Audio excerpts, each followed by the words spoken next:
Hi, my name is Dr. Daniel Fox, and I'm a licensed psychologist in the state of Texas and an expert in the area of personality disorders. And today I wanted to talk about borderline personality disorder and rage. Now, I've done some videos on anger, as well as the 7 anger types, as well as the reduction techniques that folks can utilize to sort of have better control over their anger and empower themselves with choice so their anger is not controlling them.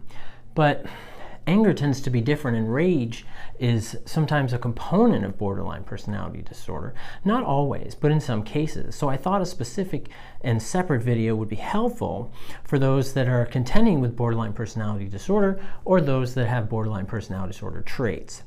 Now, all people experience anger, but those with borderline personality disorder and borderline personality disorder traits have specific triggers that can set them off and into an anger or rage episode. Now, knowing these triggers, that can help you learn to identify and control your anger and your rage. Now, I've done some videos on triggers, emotional buttons, and things of that nature as well. And what I'm hoping that we can do here today is sort of have a better understanding of some of those triggers and those rage episodes and the rage experience that individuals with borderline personality disorder experience. So, anger or rage is likely to be seen from those with borderline personality disorder when they feel like a failure, they feel neglected, rejected, or abandoned. Now, these are typically core content issues. If you've seen my other videos, you know that I talk about core content and surface content. And rage and anger is a surface content expression of core content. Now, the sense of being rejected, abandonment, feeling neglected, a lot of those are core content issues that set off rage. So core content influences surface content expression, which in this case, what we're talking about in this video, is anger or rage. So once an individual with borderline personality disorder or with traits experiences a rage episode, panic typically follows.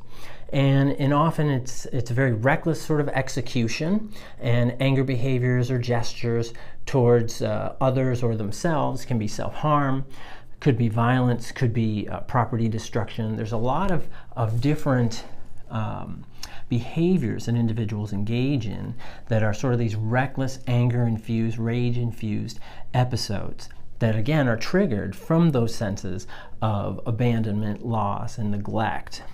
Now, the object for a lot of folks with borderline personality disorders, a lot with my clients, what we find is that these rage episodes and this ensuing reckless behavior is often to get their love object to provide that much needed or wanted sort of affection and nurturance.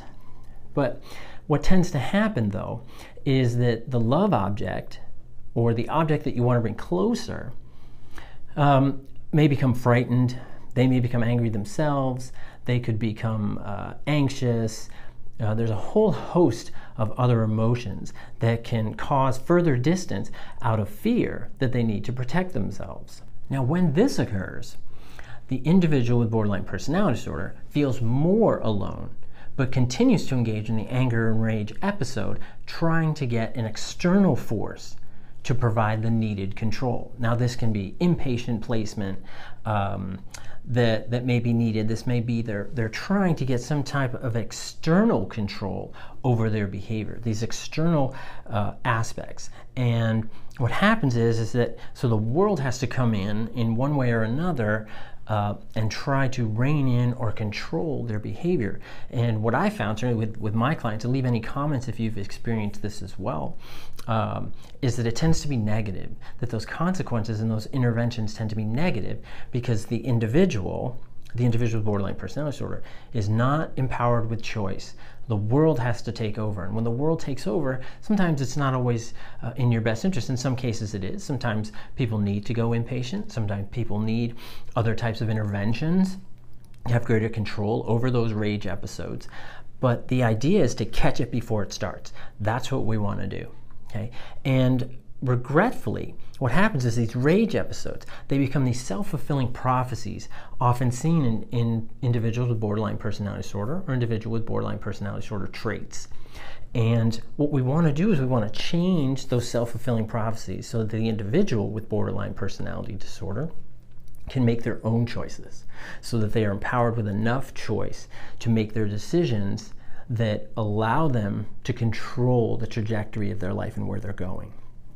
And that's critical.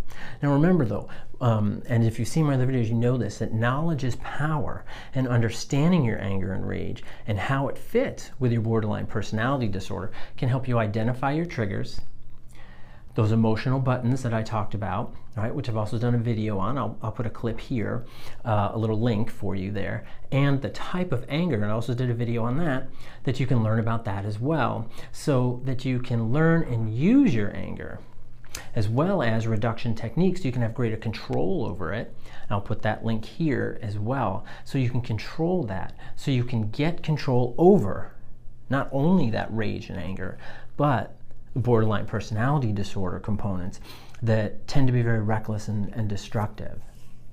So I hope that you found this video helpful.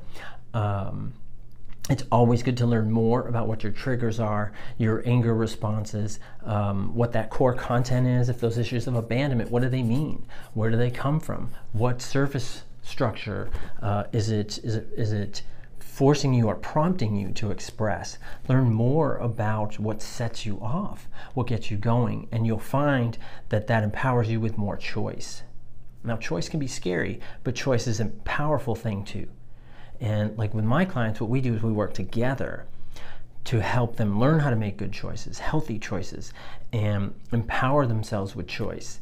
And what I found is my clients, is throughout the course of treatment and therapy and building insight and building interventions for themselves and skills and strategies, they make really good choices. They make really good choices. And it is my hope that you will do that for yourself as well. So thank you very much for your time. I appreciate it. I hope this video was helpful for you.